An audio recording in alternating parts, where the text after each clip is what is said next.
നവകേരള സദസ്സിൽ ലഭിച്ച പരാതികൾ VVIP പരാതികളായി പരിശോധിക്കുമെന്ന് മന്ത്രി കെ രാജൻ. പ്രതീക്ഷിച്ചതിൽ കൂടുതൽ പരാതികൾ വരുമ്പോൾ സ്വാഭാവികമായും കാലതാമസമുണ്ടാകും.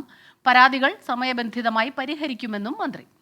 ധാരാളമായ പരാതികൾ വിചാരിച്ചതിനേക്കാൾ കൂടുതൽ വരുമ്പോൾ അതിന്റെ സ്വാഭാവികമായിട്ടുള്ള പ്രയാസങ്ങൾ ഉണ്ടാകും. 45 ദിവസം എന്ന് പറയുന്നത് സർക്കാരിന്റെ നിലനിൽക്കുന്ന നിയമങ്ങൾക്ക് അനുസൃതമായി ചെയ്യാൻ കഴിയുന്ന പ്രശ്നങ്ങളാണ്.